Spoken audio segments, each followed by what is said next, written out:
ನಾವು ಮುಸಲ್ಮಾನರ ಒಂದು ಬೂಟ್ನೆಕ್ಕದನ್ನು ಬಿಡೋದಿಲ್ಲ, ಮುಸಲ್ಮಾನರ ಓಲೈಕೆಯನ್ನು ಬಿಡೋದಿಲ್ಲ. ನಮ್ಗೆ ಅಧಿಕಾರ ಒಂದಲ್ಲ ಒಂದು ದಿನ ದಕ್ಕಿದಾಗ ನಿಮ್ಗೆ ಏನೇನು ಬೇಕೋ ಎಲ್ಲನೂ ಮಾಡೋದಕ್ಕೆ ನಾವು ಶತಸಿದ್ಧರಿದ್ದೀವಿ. ನಣ್ಣೀರಲ್ಲಿ ನಮ್ಮನ್ನು ಕೈ ಬಿಟ್ಬಿಡ್ಬೇಡಿ, ನಣ್ಣೀರಲ್ಲಿ ನಮ್ಮನ್ನು ಕೈ ಬಿಟ್ಬಿಡ್ಬೇಡಿ. ನಿಮ್ಮ ಒಂದು ಮತಗಳ ಆಧಾರದಲ್ಲೇ ಕಾಂಗ್ರೆಸ್ ಪಕ್ಷ ಜೀವಂತವಾಗಿರೋದು. ಈ ತಾಹಿರ್ ಹುಸೇನ್ ಏನಿದ್ದಾನೆ ಮತ್ತು ಅವನ ಸಹಚರರಾದ 4 ಜನರಿಗೆ ಜೀವಾವಧಿ ಶಿಕ್ಷೆಯನ್ನು ಕೊಟ್ಟಿರ್ತಕ್ಕಂಥದ್ದು. ಅಂದರೆ ಈ ತಾಹಿರ್ ಹುಸೇನ್ ಏನು ಮಾಡಿದ್ದ ಅಂದರೆ ಇವನ ಮನೆಯನ್ನೇ ಒಂದು ಕೇಂದ್ರವಾಗಿಸ್ಕೊಂಡು, ಯಾಕೆಂದರೆ ಮೂರನೇ ಮಾಡಿಯಲ್ಲಿ ಖಾಲಿ ಜಾಗ ಇರುತ್ತೆ, ಅಲ್ಲಿ ಕಲ್ಲುಗಳು, ಪೆಟ್ರೋಲ್ ಬಾಂಬ್ಗಳು, ಆ್ಯಸಿಡ್ ಬಾಂಬ್ಗಳು ಎಲ್ಲನೂ ಇಟ್ಕೊಂಡು ಇವರು ದಂಗೆಯಲ್ಲಿ ಭಾಗಿಯಾಗಿದ್ದರು ಅನ್ನೋದು ಸಾಕ್ಷಿಗಳ ಸಮೇತ ಇವಾಗ ಇದಾಗಿದೆ. ಈ ಅಂಕಿತ್ ಶರ್ಮಾ ಅವರನ್ನು ಈ ತಾಹಿರ್ ಹುಸೇನ್ ಕಡೆಯವ್ರು ಏನು ಮಾಡಿರ್ತಾರೆ ಅಂದರೆ 51 ಬಾರಿ ತಿವಿದಿರ್ತಾರೆ. ಇದು ಮೆಡಿಕಲ್ ರಿಪೋರ್ಟ್ಸ್ ಹೇಳ್ತಾ ಇರ್ತಕ್ಕಂಥದ್ದು. ಅಂದರೆ ಎಷ್ಟು ಬರ್ಬರವಾಗಿ ಕೊಲೆ ಮಾಡಿದ್ದಾರೆ ಅನ್ನೋದು. ಹಾಗಾಗಿ ನ್ಯಾಯಾಲಯ ಇವತ್ತು ಏನು ಮಾಡಿದೆ ಅಂದರೆ ಈತನಿಗೆ ಜೀವಾವಧಿ ಶಿಕ್ಷೆಯನ್ನು ಕೊಟ್ಟಿದೆ.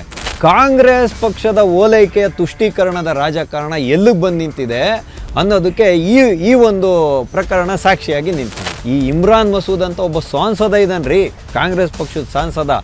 ಈತ ಹೇಳ್ತಾ ಇರೋಂಥ ಮಾತಿದು. ಅಂದರೆ ಏನು, ತಾಹಿರ್ ಹುಸೇನ್ ಮುಸಲ್ಮಾನ ಅನ್ನೋ ಕಾರಣಕ್ಕೆ ಈ ರೀತಿಯಾಗಿ ತೀರ್ಪು ಬಂದಿದೆ, ಇದೇ ಜಾಗದಲ್ಲಿ ಕಪಿಲ್ನ ಹೆಸರಿದ್ದಿದ್ರೆ ಈ ರೀತಿಯಾಗಿ ತೀರ್ಪು ಬರ್ತಿಲ್ಲ ಅಂತ. ಇದು ಕಾಂಗ್ರೆಸ್ನ ಅಧಿಕೃತ ಹೇಳಿಕೆ ಅಲ್ಲ ಅನ್ನೋದಾದರೆ ಈತ ಅಧಿಕೃತ ಸಾಂಸದ್ನ ಅಲ್ಲ ಅನ್ನೋದಕ್ಕೆ ಕಾಂಗ್ರೆಸ್ ಪಕ್ಷ ಉತ್ತರ ಹೇಳಬೇಕು. ಅದಕ್ಕಾಗಿ ಇವತ್ತು ಸಾಮಾನ್ಯ ಜನರ ಮನಸ್ಸಲ್ಲಿ ಯಾವ ರೀತಿಯಾದಂಥ ಒಂದು ಭಾವನೆ ನಿರ್ಮಾಣ ಆಗಿದೆ ಅಂದರೆ, ದೇಶದಾದ್ಯಂತ ಜನಗಳು ಏನು ಮಾತಾಡ್ಕೊತಿದ್ದಾರೆ ಅಂದರೆ, ಏನಾದರೂ ಕ್ಯಾನ್ಸರ್ ಅನ್ನೋ ಕಾಯಿಲೆ ನಮ್ಮ ದೇಹಕ್ಕೆ ಕಂಡ್ಕೊಂಬಿಟ್ರೆ ಅದು ದೇಹಕ್ಕೆ ಮಾರಕ. ಹಾಗಾಗಿ ಕಾಂಗ್ರೆಸ್ ಪಾರ್ಟಿ ಅನ್ನೋದು ಇದೇ ರೀತಿ ಓಲೈಕೆ ತುಷ್ಟೀಕರಣ ರಾಜಕಾರಣವನ್ನು ಮಾಡ್ತಾ ಇದ್ರೆ ಮುಂದೆ ಒಂದಿನ ದೇಶದ ಭವಿಷ್ಯಕ್ಕೆ ಮಾರಕ ಕಾಂಗ್ರೆಸ್ ಪಕ್ಷ.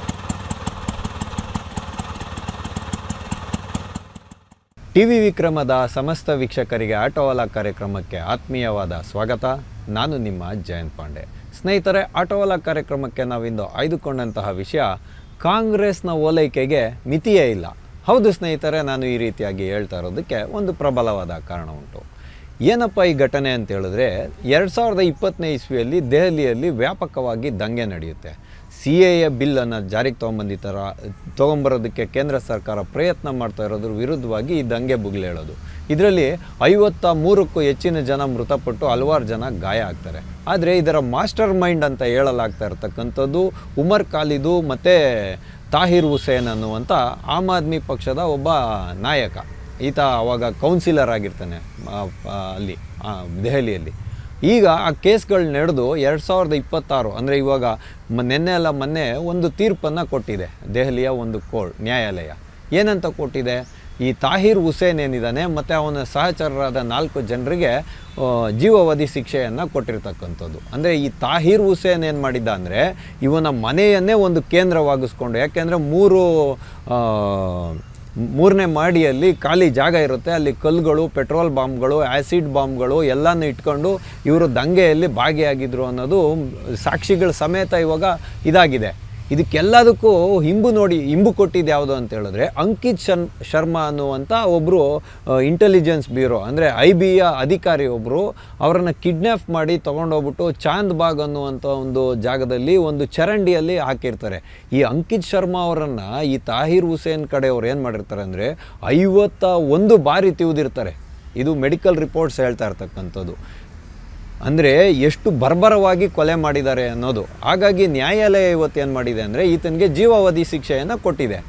ಜೀವಾವಧಿ ಶಿಕ್ಷೆ ಕೊಟ್ಟಾದ ಮೇಲೆ ಈತನ ಸಹಚರರು ಅಂತ ಹೇಳೋವಂಥ ಜಾವೇದು, ಅನಾಜು, ನಜೀಮು ಮತ್ತು ಕಾಸಿಮ್ ಅಂತೇಳೋ 4 ಜನರಿಗೂ ಕೂಡ ಇವತ್ತು ಶಿಕ್ಷೆ ಆಗಿದೆ. ಈ ಉಮರ್ ಖಾಲಿದ್ಗೆ ಇವತ್ತವರೆಗೂ ಕೂಡ ಪೆರೋಲು ಕೊಡ್ತಿಲ್ಲ, ಅವನ ಮೇಲೆ ಯಾವುದೇ ರೀತಿಯಾದಂಥ ಹೊರಗಡೆ ಹೋಗೋಕ್ಕೆ ಬೇಲೂ ಕೂಡ ಆತನಿಗೆ ಕೊಡ್ತಾ ಇಲ್ಲ. ಕಾರಣ ಏನಂದರೆ ಇದರಲ್ಲಿ ಈತ ಮಾಸ್ಟರ್ ಮೈಂಡ್ ಆಗಿದ್ದಾನೆ, ರಹಸ್ಯ ಸಭೆಗಳು ನಡೆದಿದೆ ಅಂತ. CAA ವಿರುದ್ಧ ಶಾಹೀನ್ ಬಾಗಲ್ಲಿ ಎಷ್ಟೆಲ್ಲ ಇವರೆಲ್ಲ ತೊಂದರೆ ಮಾಡಿರಲ್ಲ ಸರ್ಕಾರಕ್ಕೆ, ರಾಜ್ಯದಲ್ಲಿ ಆಂತರಿಕ ಭದ್ರತೆಗೇ ಭಂಗ ತರೋವಂಥ ಕೆಲಸಗಳೆಲ್ಲ ಕೈ ಹಾಕಿದ್ರಲ್ಲ ಇವರು. ಹಾಗಾಗಿ ಇವಾಗ ನ್ಯಾಯಾಲಯ ತೀರ್ಪನ್ನಿಟ್ಟಿದೆ. ನ್ಯಾಯಾಲಯ ಕೊಟ್ಟಂಥ ತೀರ್ಪನ್ನು ನಾವು ಗೌರವಪೂರ್ವಕವಾಗಿ ಸ್ವೀಕಾರ ಮಾಡಬೇಕು, ಅಥವಾ ಅದನ್ನು ಒಪ್ಪದೇ ಇದ್ದಂಥ ಸಂದರ್ಭದಲ್ಲಿ ಮುಂದಿನ ಹಂತದ ನ್ಯಾಯಾಲಯಗಳಿಗೆ ಹೋಗಬೇಕು. ಆದರೆ ಕಾಂಗ್ರೆಸ್ ಪಕ್ಷದ ಓಲೈಕೆಯ ತುಷ್ಟೀಕರಣದ ರಾಜಕಾರಣ ಎಲ್ಲಿಗೆ ಬಂದು ನಿಂತಿದೆ ಅನ್ನೋದಕ್ಕೆ ಈ ಒಂದು ಪ್ರಕರಣ ಸಾಕ್ಷಿಯಾಗಿ ನಿಂತ್ಕೊಳ್ಳೋದು. ಕಾಂಗ್ರೆಸ್ ಪಕ್ಷ ಏನು ಮಾಡೋಕ್ಕೆ ಹೊರಟಿದೆ ಅಂದರೆ, ಈ ತೀರ್ಪನ್ನು ಇಟ್ಕೊಂಡು ಈ ತಾಹಿರ್ ಹುಸೇನ್ ಅನ್ನುವಂಥ ವ್ಯಕ್ತಿ ಮುಸಲ್ಮಾನ ಅನ್ನುವಂಥ ಒಂದು ಕಾರಣಕ್ಕೋಸ್ಕರ ನ್ಯಾಯಾಲಯ ಈ ರೀತಿಯಾಗಿ ತೀರ್ಪನ್ನು ಕೊಟ್ಬಿಟ್ಟಿದೆ. ಈ ತೀರ್ಪಲ್ಲಿ ಏನಾದರೂ ಕಪಿಲ್ ಹೆಸರು, ಅಂದರೆ ಕಪಿಲ್ ಮಿಶ್ರಾ ಅಂತ ಒಬ್ಬರು BJPಯ ನಾಯಕರಿದ್ದಾರೆ, ಅವರು ಇವಾಗ ದೆಹಲಿಯಲ್ಲಿ ಕಾರ್ಯವನ್ನು ಮಾಡ್ತಿದ್ದಾರೆ, ಅಂದರೆ ಅವರು ಮಂತ್ರಿ ಆಗಿದ್ದಾರೆ ದೆಹಲಿಯಲ್ಲಿ, ಅವರ ಹೆಸರೇನಾದರೂ ಬಂದ್ಬಿಟ್ಟಿದ್ದಿದ್ರೆ ಈ ರೀತಿಯಾಗಿ ತೀರ್ಪು ಬರ್ತಿರಲಿಲ್ಲ ಅಂತ ಉಯಿಲೆಬ್ಬಿಸ್ಕೊಂಡು ಓಡಾಡ್ತಾ ಇರ್ತಕ್ಕಂಥದ್ದು ಕಾಂಗ್ರೆಸ್ಸು. ದೆಹಲಿಯ ಒಬ್ಬ ಕಾಂಗ್ರೆಸ್ ನಾಯಕ ಏನು ಹೇಳ್ತಾನೆ ಅಂದರೆ, ತಾಹಿರ್ ಹುಸೇನ್ ಜಿ ಅಂತ ಸಂಬೋಧನೆ ಮಾಡ್ತಾರೆ. ಅಂದರೆ ಗೌರವಪೂರ್ವಕವಾಗಿ ಕರೀತಾರೆ. ಆರೋಪಿ ಅಲ್ಲ ಅಪರಾಧಿ ಅಂತ ಹೇಳಿ ಸಾಬೀತಾಗಿದೆ ಇವತ್ತು ಕೋರ್ಟಲ್ಲಿ. ಅಂಥ ವ್ಯಕ್ತಿಯನ್ನು ಸಮರ್ಥನೆ ಮಾಡುವಂಥ ತುಷ್ಟೀಕರಣದ ರಾಜಕಾರಣ ಕಾಂಗ್ರೆಸ್ ಪಕ್ಷ ಮಾಡ್ಕೊಂಬಂದಿರೋದು. ಅಂದರೆ ನಿನ್ನೆ ದೆಹಲಿಯ ಒಬ್ಬ ನಾಯಕ ಹೇಳ್ತಾ ಇರ್ತಕ್ಕಂಥದ್ದು ತಾಹಿರ್ ಹುಸೇನ್ ಜಿ ಅಂತ. ಇವರು ಈ ತೀರ್ಪನ್ನು ಒಪ್ಪಲಿಕ್ಕೆ ಸಾಧ್ಯ ಆಗಿಲ್ಲ ಅಂತ ಹೇಳಿದ್ರೆ ಮುಂದಿನ ಹಂತದ ಕೋರ್ಟುಗಳಲ್ಲಿ ಹೋಗಿ ನ್ಯಾಯವನ್ನು ಪಡ್ಕೊಬೋದು ಅನ್ನೋ ಮಟ್ಟಿಗೆ ಇವತ್ತು ಈ ತಾಹಿರ್ ಹುಸೇನನ್ನು ಇವತ್ತು ಇದನ್ನು ಮಾಡ್ತಿರೋದು, ಅಂದರೆ ಏನು ಸಮರ್ಥನೆ ಮಾಡೋದು ಮಟ್ಟಿಗೆ ಇವತ್ತು ಕಾಂಗ್ರೆಸ್ ಪಾರ್ಟಿ ಹಿಡ್ದಿರೋದು. ಇದು ಹೀನಾತಿಹೀನ ರಾಜಕಾರಣವೋ ಅಲ್ಲ ಅನ್ನೋದಕ್ಕೆ ಇವತ್ತು ದೇಶದ ಜನರೇ ಜಾಗೃತರಾಗಬೇಕಾಗಿರೋದು.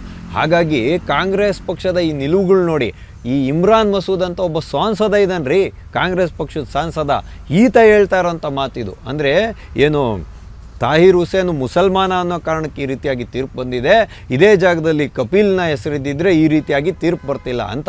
ಇದು ಕಾಂಗ್ರೆಸ್ನ ಅಧಿಕೃತ ಹೇಳಿಕೆ ಅಲ್ಲ ಅನ್ನೋದಾದರೆ ಈತ ಅಧಿಕೃತ ಸಾಂಸದನ ಅಲ್ಲ ಅನ್ನೋದಕ್ಕೆ ಕಾಂಗ್ರೆಸ್ ಪಕ್ಷ ಉತ್ತರ ಹೇಳಬೇಕು. ಅದಕ್ಕಾಗಿ ಇವತ್ತು ಸಾಮಾನ್ಯ ಜನರ ಮನಸ್ಸಲ್ಲಿ ಯಾವ ರೀತಿಯಾದಂಥ ಒಂದು ಭಾವನೆ ನಿರ್ಮಾಣ ಆಗಿದೆ ಅಂದರೆ, ದೇಶದಾದ್ಯಂತ ಜನಗಳು ಏನು ಮಾತಾಡ್ಕೊತಿದ್ದಾರೆ ಅಂದರೆ, ಏನಾದರೂ ಕ್ಯಾನ್ಸರ್ ಅನ್ನೋ ಕಾಯಿಲೆ ನಮ್ಮ ದೇಹಕ್ಕೆ ಕಂಡ್ಕೊಂಬಿಟ್ರೆ ಅದು ದೇಹಕ್ಕೆ ಮಾರಕ. ಹಾಗಾಗಿ ಕಾಂಗ್ರೆಸ್ ಪಾರ್ಟಿ ಅನ್ನೋದು ಇದೇ ರೀತಿ ಓಲೈಕೆ ತುಷ್ಟೀಕರಣ ರಾಜಕಾರಣವನ್ನು ಮಾಡ್ತಾಯಿದ್ರೆ ಮುಂದೆ ಒಂದಿನ ದೇಶದ ಭವಿಷ್ಯಕ್ಕೆ ಮಾರಕ ಕಾಂಗ್ರೆಸ್ ಪಕ್ಷ ಅನ್ನೋ ರೀತಿಯಲ್ಲಿ ಇವತ್ತು ಜನಗಳು ಮಾತಾಡ್ಕೊಳೋ ಮಟ್ಟಕ್ಕೆ ಈ ಕಾಂಗ್ರೆಸ್ ಪಕ್ಷ ವಿಶ್ವಾಸವನ್ನು ಜನಸಾಮಾನ್ಯರ ಮಧ್ಯದಲ್ಲಿ ಕಳ್ಕೊಳ್ತಾ ಇರೋದು ಈ ಘಟನೆಯಿಂದ ಬೆಳಕಿಗೆ ಬರುತ್ತೆ. ಇನ್ನು ಈತ ಆಮ್ ಆದ್ಮಿ ಪಾರ್ಟಿಯ ನಾಯಕ ಆಗಿದ್ರೂ ಕೂಡ ಯಾವಾಗ ಈ ಘಟನೆ ಬೆಳಕಿಗೆ ಬಂತೋ ನಾವು ಇವನ್ನ ಉಚ್ಚಾಟನೆ ಮಾಡಿಬಿಟ್ವಿ ಅಂತ ಇವತ್ತು ಕಾಂಗ್ರೆಸ್ ಪಾರ್ಟಿ ಹೇಳ್ಕೊತಾ ಇರೋದು. ಅದಾದಮೇಲೆ ಈತ ಏನು ಮಾಡ್ದ, ಹೋಗ್ಬಿಟ್ಟು ಅಸಾವುದ್ದೀನ್ ಓವೈಸಿ ಅವರ AIMIM ಪಕ್ಷದಲ್ಲಿ ಸೇರ್ಕೊಂಡ್ಬಿಟ್ಟಿದ್ದ ಅಂತ ಸಮರ್ಥನೆಗಿಳಿತಾರಲ್ರಿ ಇವರು. ಅಂದರೆ ಈ ದೇಶದಲ್ಲಿ ಈ ಜನ ಏನು, ನಾವು ಜನಸಾಮಾನ್ಯರು ಏನಿದ್ದೀವಿ, ಈ ಅಲ್ಪಸಂಖ್ಯಾತರು ಮಾಡೋವಂಥ ಎಲ್ಲ ಈ ದಂಗೆಗಳನ್ನ ಸಹಿಸ್ಕೊಂಡು ಕೂತ್ಕೊಬೇಕು ಅನ್ನುವಂಥ ಒಂದು ವಿಷಯವನ್ನು ಇವರು ಸಮರ್ಥನೆ ಮಾಡೋಕ್ಕೆ ಹೊರಟಿರೋದು. ಆಮ್ ಆದ್ಮಿ ಪಾರ್ಟಿ ಇರ್ಬೋದು, ಕಾಂಗ್ರೆಸ್ ಪಕ್ಷ ಇರ್ಬೋದು. ಅಂದರೆ ಇವ್ರು ಏನು ಮಾಡಿದ್ರು ಸರಿ ಅನ್ನೋ ಮಟ್ಟಕ್ಕೆ ಓಲೈಕೆ ಮಾಡ್ತಾ ಇರೋದು. ಅಂದರೆ ಏನಂದರೆ ಇವತ್ತು ಕಾಂಗ್ರೆಸ್ ಪಕ್ಷ ಎಷ್ಟೇ ದಿನ ಆದ್ರೂ ಸರಿ, ಎಂಥದ್ದೇ ಸಂಕಷ್ಟದ ಕಾಲವಾದರೂ ಸರಿ, ನಾವು ಮುಸಲ್ಮಾನರ ಒಂದು ಬೂಟ್ನೆಕ್ಕದನ್ನು ಬಿಡೋದಿಲ್ಲ, ಮುಸಲ್ಮಾನರ ಓಲೈಕೆಯನ್ನು ಬಿಡೋದಿಲ್ಲ. ನಮ್ಗೆ ಅಧಿಕಾರ ಒಂದಲ್ಲ ಒಂದು ದಿನ ದಕ್ಕಿದಾಗ ನಿಮ್ಗೆ ಏನೇನು ಬೇಕೋ ಎಲ್ಲನೂ ಮಾಡೋದಕ್ಕೆ ನಾವು ಶತಸಿದ್ಧರಿದ್ದೀವಿ. ನಣ್ಣೀರಲ್ಲಿ ನಮ್ಮನ್ನು ಕೈ ಬಿಟ್ಬಿಡಬೇಡಿ.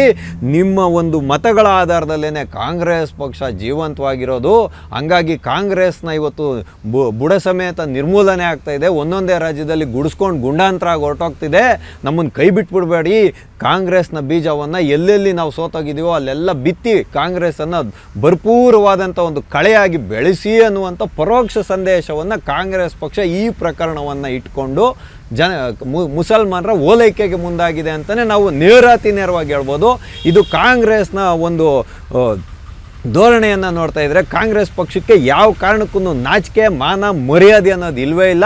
ಏನಂದರೆ ಜನ ಎಷ್ಟೇ ಬೈದರೂ ಅಷ್ಟೇ, ಜನ ಎಷ್ಟೇ ಉಗಿದ್ರೂ ಅಷ್ಟೇ ಒರೆಸ್ಕೊಂಡು ಹೊರಟೋಗೋವಂಥ ಮನಸ್ಥಿತಿಗೆ ಇಳಿದುಬಿಟ್ಟಿರೋದು ಕಾಂಗ್ರೆಸ್ಸು. ಇದು ನಿಜವಾಗ್ಲೂ ದೇಶಕ್ಕೆ ಒಂದು ಮಾರಕವಾಗುವಂಥ ಒಂದು ಪ್ರಕ್ರಿಯೆ ಅಂತಲೇ ಹೇಳ್ಬೋದು. ಯಾಕೆ ಅಂತ ಹೇಳಿದ್ರೆ ಇವತ್ತು ದಂಗೆಯಲ್ಲಿ ಪೊಲೀಸ್ ಇಲಾಖೆ ಮತ್ತು ಗುಪ್ತಚರ ಇಲಾಖೆ ಸಾಕ್ಷ್ಯಗಳನ್ನು ಇಟ್ಟು ನ್ಯಾಯಾಲಯದಲ್ಲಿ ಸಾಬೀತು ಮಾಡಿದಾದ್ಮೇಲೂ ಕೂಡ ಕಾಂಗ್ರೆಸ್ ಪಕ್ಷ ಅಪರಾಧಿಯ ಒಂದು ಸಮರ್ಥನೆಗಿಳಿಯುತ್ತೆ ಅಂತ ಹೇಳಿದ್ರೆ ಇದು ನೈತಿಕವಾಗಿ ಎಷ್ಟು ಕುಸಿದೋಗಿದೆ ಕಾಂಗ್ರೆಸ್ ಪಕ್ಷ ಅನ್ನೋದನ್ನು ನಾವಿಲ್ಲಿ ಮನವರಿಕೆ ಮಾಡ್ಕೊಬೇಕು. ಹಾಗಾಗಿ ಸ್ನೇಹಿತರೆ, ಈ ಓಲೈಕೆ ತುಷ್ಟೀಕರಣಗಳನ್ನೆಲ್ಲ ನೋಡ್ತಾ ಇದ್ದರೆ ಏನನ್ಸುತ್ತೆ ಅಂತ ಹೇಳಿದ್ರೆ ಮುಂದೊಂದು ದಿನ ಇವರು ಬಹುಸಂಖ್ಯಾತರಾದಂಥ ಹಿಂದೂಗಳ ಯಾವುದೇ ಒಂದು ಭಾವನೆಗೂ ಬೆಲೆಯನ್ನೇ ಕೊಡದೇ ಇರೋವಂಥ ಮಟ್ಟಕ್ಕೆ ಹೋಗಿ ಓಲೈಕೆ ತುಷ್ಟೀಕರಣದ ಮೂಲಕನೇ ತಮ್ಮ ಗದ್ದುಗೆಗಳನ್ನು ಅಂದರೆ ಮಂತ್ರಿ ಗಾದಿಗಳನ್ನಿರ್ಬೋದು, ಅಧಿಕಾರದ ಗಾದಿಗಳನ್ನಿರ್ಬೋದು, ಮುಖ್ಯಮಂತ್ರಿ ಸ್ಥಾನಗಳನ್ನಿರ್ಬೋದು, ಪ್ರಧಾನಮಂತ್ರಿ ಸ್ಥಾನಕ್ಕೆ ಏರ್ಬಿಟ್ಟು ಈ ದೇಶದಲ್ಲಿ ಆಂತರಿಕ ದಂಗೆಗೆ ಒಂದಲ್ಲ ಒಂದಿನ ಸಂಚಕಾರವನ್ನು ತಂದಿಡ್ತಾರೆ. ಹಾಗಾಗಿನೇ ಈ ಎಲ್ಲ ಪ್ರಕರಣಗಳಿಂದ ನಾವು ಪಾಠವನ್ನು ಕಲಿತು ಭಾಳ ಎಚ್ಚರಿಕೆಯಿಂದ ನಡ್ಕೊಂಡು ಒಂದು ದೇಶದ ಆಂತರಿಕ ಭದ್ರತೆಗೆ ಧಕ್ಕೆ ಬರದೇ ಇರೋ ರೀತಿಯಲ್ಲಿ ಕೆಲಸ ಮಾಡುವಂಥ ನಾಯಕರನ್ನು ಆಯ್ಕೆ ಮಾಡಿ ನಾವು ಸಂಸತ್ಗಾಗಲಿ ಅಥವಾ ವಿಧಾನಸಭೆಗಳಿಗಾಗಲಿ ಕಳಿಸ್ಬೇಕು ಅನ್ನೋಂಥ ವಿಚಾರವನ್ನು ಹೇಳೋದರ ದೃಷ್ಟಿಯಿಂದ ಇವತ್ತು ನಾವು ಈ ಸಂಚಿಕೆಯನ್ನು ಮಾಡಿರ್ತಕ್ಕಂಥದ್ದು. ಹಾಗಾಗಿ ಸ್ನೇಹಿತರೆ, ನಾನು ಮೊದಲೇ ಹೇಳಿದ್ದು ಕಾಂಗ್ರೆಸ್ನ ಓಲೈಕೆಗೆ ಮಿತಿಯೇ ಇಲ್ಲ. ಕಾಂಗ್ರೆಸ್ಸು ಯಾವತ್ತಿಗೂ ಕೂಡ ಕೋಮುವಾದ ರಾಜಕಾರಣವನ್ನೇ ಮಾಡಿಕೊಂಡು, ಓಲೈಕೆಯ ರಾಜಕಾರಣವನ್ನೇ ಮಾಡಿಕೊಂಡು ಸಮಾಜದಲ್ಲಿ ಜಾತಿ ಮತ್ತು ಮತ ಪಂಥದ ಹೆಸರಲ್ಲಿ ಒಡೆದಾಕಿ, ಅಂದರೆ ಸಮಾಜವನ್ನು ಒಡೆದಾಕಿನೇ ರಾಜಕಾರಣ ಮಾಡಿರೋದು. ಹಾಗಾಗಿ ಕಾಂಗ್ರೆಸ್ನ ಓಲೈಕೆಗೆ ಮಿತಿ ಇಲ್ಲ ಅನ್ನೋದನ್ನು ನಾವು ನಿದ್ದೆಯಲ್ಲೂ ಕೂಡ ನೆನಪಿಟ್ಕೊಂಡು ಎಚ್ಚರಿಕೆಯಿಂದ ಮತದಾನವನ್ನು ಮಾಡಬೇಕು ಅಂತ ಹೇಳುವಂಥ ದೃಷ್ಟಿಕೋನದೊಂದಿಗೆ ಇಂದಿನ ಆಟೋವಾಲ ಕಾರ್ಯಕ್ರಮವನ್ನು ನಾವು ಮುಗಿಸ್ತಾ ಇದ್ದೇವೆ. ಮುಂದೆ ಇಂತಹದ್ದೇ ಒಂದು ಕುತೂಹಲಕಾರಿಯಾದ ವಿಷಯದೊಂದಿಗೆ ನಾವೆಲ್ಲರೂ ಮತ್ತೆ ಭೇಟಿಯಾಗೋಣ. ಅಲ್ಲಿವರೆಗೂ ಟಿ ವಿ ವಿಕ್ರಮವನ್ನು ಸಬ್ಸ್ಕ್ರೈಬ್ ಮಾಡುವುದರ ಮುಖಾಂತರ, ನಿಮ್ಮ ಸದ್ವಿಚಾರಗಳನ್ನು ಕಾಮೆಂಟ್ ಮಾಡುವುದರ ಮುಖಾಂತರ ಹಾಗೂ ಶೇರ್ ಮಾಡುವುದರ ಮುಖಾಂತರ ನಮ್ಮನ್ನು ಪ್ರೋತ್ಸಾಹಿಸಿ. ಟಿವಿ ವಿಕ್ರಮ, ದೇಶ ನಿಮ್ಮ ಕೈಯಲ್ಲಿ. ಈ ಕಾರ್ಯಕ್ರಮ ನಿಮಗೆ ಇಷ್ಟ ಆಗಿದ್ದಲ್ಲಿ ಲೈಕ್, ಶೇರ್ ಹಾಗೂ ಕಮೆಂಟ್ ಮಾಡಿ. ಟಿವಿ ವಿಕ್ರಮದ ಕಾರ್ಯಕ್ರಮಗಳನ್ನು ನಿರಂತರವಾಗಿ ವೀಕ್ಷಿಸಲು ಸಬ್ಸ್ಕ್ರೈಬ್ ಮಾಡಿ, ಬೆಲ್ ಐಕನ್ ಒತ್ತಿ.